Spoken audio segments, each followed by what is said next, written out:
All right, we're going to finish up the entire unit on advanced quadratics, and in order to do that, we need to work one more thing when it comes to imaginary numbers, and that's dealing with complex conjugates. And so that happens when we're using division to simplify expressions, and then something comes back from Algebra 1 knowledge that we may have missed or not really spent so much time on. So I'm going to go and do a little bit of a review piece when it comes to simplifying expressions that look like this. So as you can see in these two examples that we're going to simplify, we have denominators that include imaginary numbers. And I'm going to refer back to Algebra 1 to let you know that we can't have that. So we have to take a step back in time and check some of our review. So let's go over review from Algebra 1 when we deal with a concept called rationalizing the denominator.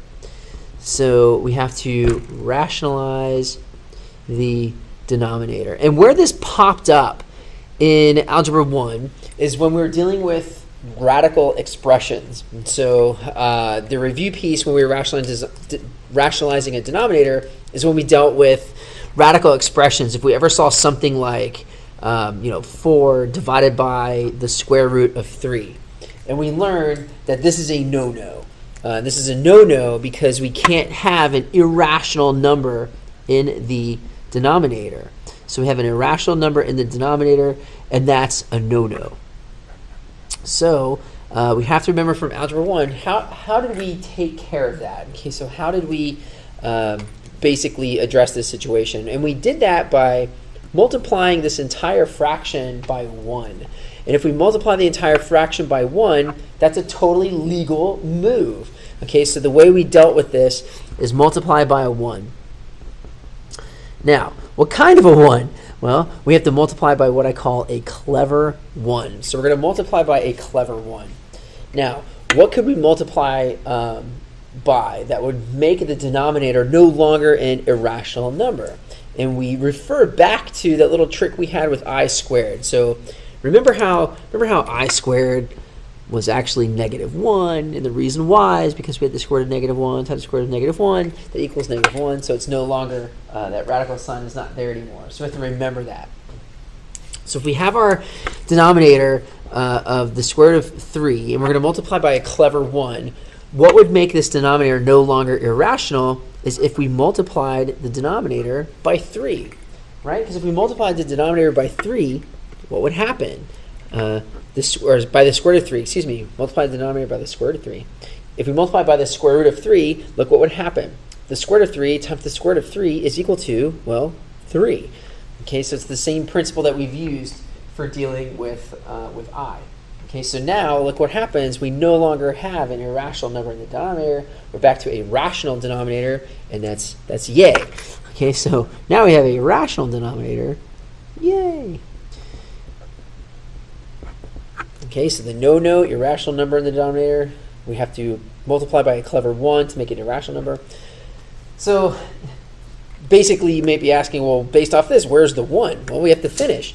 If we're multiplying the denominator by the square root of 3, we have to multiply the numerator by the square root of 3. And so then at the numerator, we would have 4 times the square root of 3. Okay? Now, don't be confused. We cannot cancel these things. This is 3. This is the square root of 3. We can't cancel. That's as far as we can go. All right, so we had to take a trip down memory lane, rationalize the denominator, and address the situation that's a no-no, which is an irrational number in the denominator. So based off that knowledge, we can take a look at number 1. We're going to simplify that expression.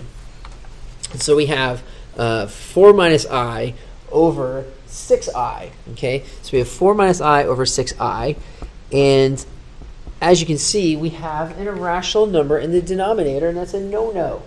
Okay, so we can't have this going on. We can't have that I in the denominator. So I in the denominator is a no-no. And that's what we have to address.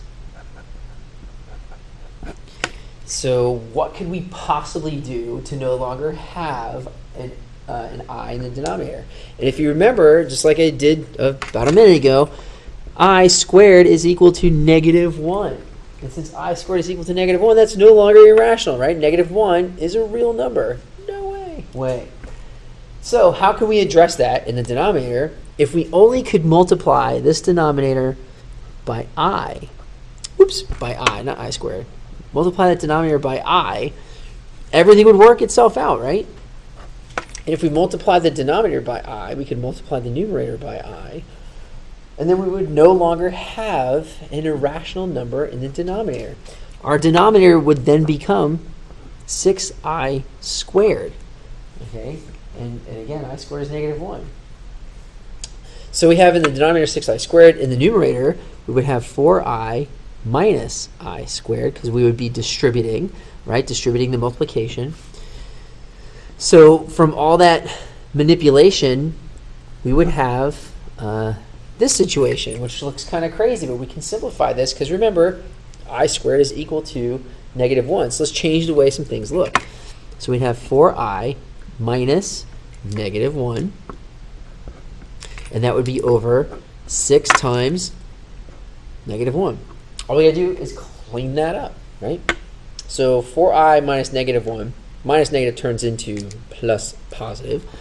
So 4I plus 1 over negative 6. And then you might be thinking we're done, and we're not done. We have to remember how a complex number looks.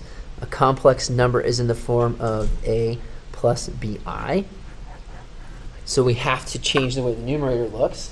All right, so we got to change the way the numerator looks, and we just switch that over to 1 plus 4I using the commutative property of addition.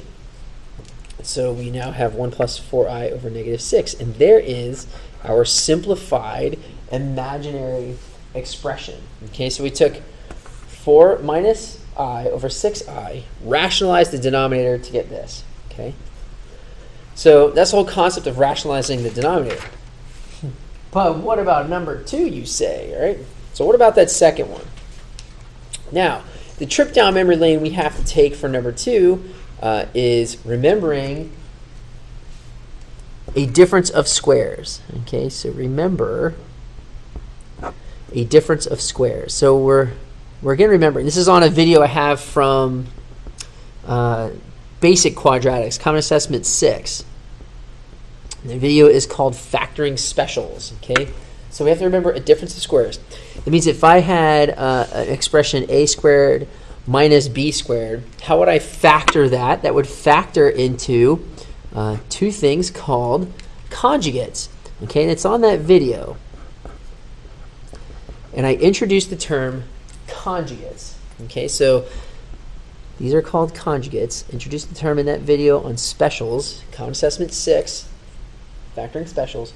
We have to remember this. Okay, so if I multiply two conjugates together, I end up with a difference of squares. So you may be thinking, what does that have to do with this? What does that have to do with number 2? Well, hopefully you put your thinking cap on. Let's take a look at number 2 and then get some work done, because it's going to be fun. This is all about thinking, which of course is my favorite thing to talk about. So we have in the numerator 5 minus 2i, in the denominator 3 plus 4i. We have to rationalize that denominator. We have that, there's an I in the denominator. So what does this have to do with a difference of squares? We have to remember, once again, I squared happens to be negative 1. So if there's some way that we could manipulate this in order to have no more I, we have to remember this whole thing about a difference of squares. So not only do we remember I squared is negative 1, we're remembering that a minus b times a plus b, if I multiply two conjugates, I would have a squared minus b squared. I would have a difference of squares. So take a look at this denominator. If we could only think of a clever one, maybe something can happen. So I'm going to rewrite the numerator. I'll rewrite the whole expression, actually. And then I got to think, well, what would be a clever one? If I multiplied the denominator by its conjugate. Okay, so remember the vocabulary, by its conjugate. If I multiply the denominator by its conjugate, in the denominator I would have 9 minus 16i squared. right? So you have to recall that. That is a clever one. So I'm going to multiply the top and the bottom, the numerator and the denominator, by the conjugate of the denominator. Okay, so I'm going to focus on the denominator first. So remember the whole concept of conjugates. They multiply into differences of squares. So when I multiply these two denominators, I have 9 and then minus 4i times 4i, 16i squared. So that's what would happen in the denominator.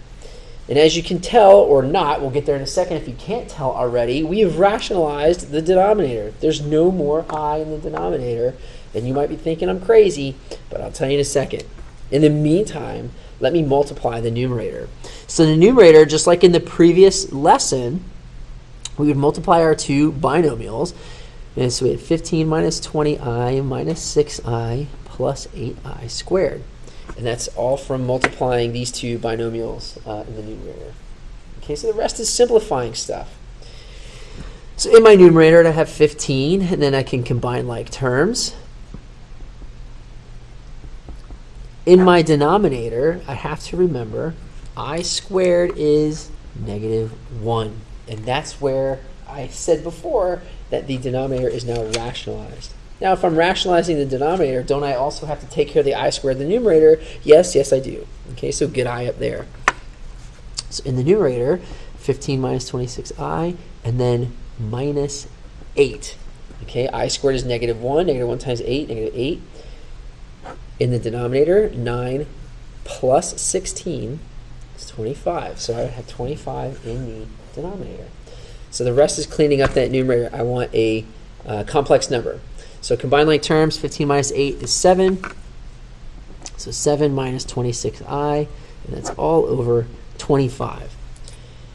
And that is my simplified imaginary expression with a legal denominator. Legal denominator. Okay, so there's only a rational number in the denominator, which might bring up some interesting discussions about pi. If you know what you're talking about, you can ask me a question about pi. So anyway, we have our original expression, 5 minus 2i over 3 plus 4i. We rationalize the denominator by multiplying by the complex conjugate. So let me give that a vocab term, complex conjugate. And that's how we deal with rationalizing the denominator. Thank you.